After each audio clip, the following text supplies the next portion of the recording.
రేవంత్ రెడ్డి గారు ఉన్నాడు. వెనకడో సామెత ఉంది, కొత్త బిచ్చగాడు పొద్దురగడు అంటారంట. కొత్తగా బిచ్చం ఎత్తుకోవడానికి వచ్చిన వాడికి ఎంత పొద్దు దాకా అడగాలి, ఎంత పొద్దు దాకా అడగొద్దు అని తెలియదు. ఈ ముఖ్యమంత్రి రేవంత్ రెడ్డి గారు, ఆయన అంటున్నాను కాంగ్రెస్ నాయకులు ఎవరిని ఇక్కడ ఉంటే ఏమనుకోవద్దు, నాకు కూడా ఆయన మిత్రుడే, సన్నిహిత మిత్రుడు కూడా. కానీ మిత్రత్వమే బావగారే వంగతోటే. పరిపాలనలో ఉన్నప్పుడు, రాష్ట్రానికి ముఖ్యమంత్రిగా ఉన్నప్పుడు రాష్ట్ర ప్రజలకు ఏ వాగ్దానాలు చేశాడో ఆ వాగ్దానాలు అమలు జరపాలి కదా. కానీ మీరు చూడండి, పత్రికలు చూడండి, రేడియో వినండి, టీవీలు చూడండి, ముఖ్యమంత్రి గారు రోజు బహిరంగ సభలు పెడుతున్నాడు. ఈ మధ్య అయితే స్కూల్ పిల్లగాళ్ళకి పుస్తకాలు ఇవ్వడానికి కూడా ఒక మీటింగ్ పెట్టాడు. పుస్తకాలు ఇవ్వడానికి ఒక ప్రారంభోత్సవం అంట.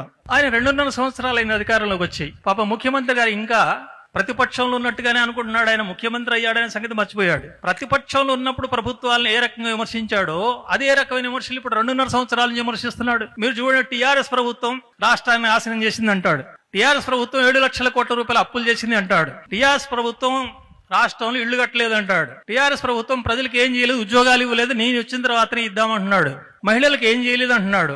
ఆయన ఏం చేయలేదు, నువ్వు వస్తే గొప్పగా ఇరగబడుస్తావనే కదా ఆయన ఓడించి నిన్నెన్నుకున్నది. ఆయన పని అయిపోయింది. ఆయన చేయనన్నాడు, చేయలేకపోయాడు, చేసిన ఏదో చేశాడు. ఆ చేసిన చెప్పుకున్నాడా లేదా, చేసిన మంచియా కాదా ఆ చర్చ ఇప్పుడు అవసరం లేదు, అయిపోయింది. ఆయన ఖాతా అయిపోయింది. ఇప్పుడు నీ కొత్త ఖాతా వచ్చింది. ఇంకా మళ్ళీ ఆయన తిట్టుకుంటూ కూర్చోవడానికి ఇప్పుడు ఓట్లు లేవు కదా. ఓట్లు ఉంటే ఆయన తిట్టి ఆయనకి ఇవ్వకనే నాకు ఇవ్వమని చెప్పాలి. ఓట్లు అయిపోయి నువ్వే ముఖ్యమంత్రి అయిన తర్వాత మళ్ళీ ముఖ్యమంత్రి, అదే మాజీ ముఖ్యమంత్రిని, టీఆర్ఎస్ ని, ఇంకా బీజేపీని అంటాడు. ఈ మధ్య మీరు పత్రికలు చూసారు హెడ్డింగ్, తుమ్మిడిహెట్టు ప్రాజెక్టు కడదామని నేను అనుకుంటే కిషన్ రెడ్డి అడ్డుపడుతున్నాడు అంటాడు. కిషన్ రెడ్డి అడ్డుపడుతున్నాడు అంట. హైదరాబాద్ లో ఉన్న మూసీ నది ప్రాజెక్ట్ అంతా పూర్తి చేద్దామంటే సెంట్రల్ గవర్నమెంట్ పర్మిషన్ ఇవ్వట్లేదంట. న్యూ సిటీ అని ఒక కొత్త సిటీ మొదలు పెట్టాడు. ఆ సిటీకి ఫండ్స్ ఇవ్వడానికి సెంట్రల్ గవర్నమెంట్ ముందుకు రావట్లేదట.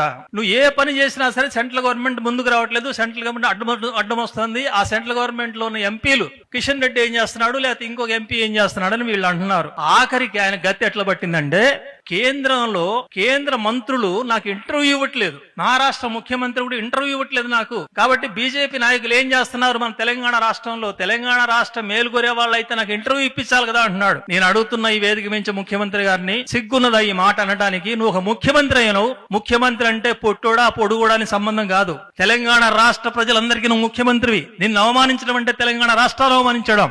కేంద్ర మంత్రి నీకు ఇంటర్వ్యూ ఇవ్వకపోతే బొడ్లో చేసి నిలయ్యాలి, ఎవడను నాకు ఎందుకు ఇవ్వని. ఆ ధైర్యం నీకు లేదు. ఏడోడు కిషన్ రెడ్డి అడ్డం పడుతున్నాడు, లేకపోతే ఇంకెవరో బీజేపీ నాయకుడు అడ్డం పడుతున్నాడు. ఇవన్నీ చెప్పే సాకులు తప్ప ఇంకోటి కాదు.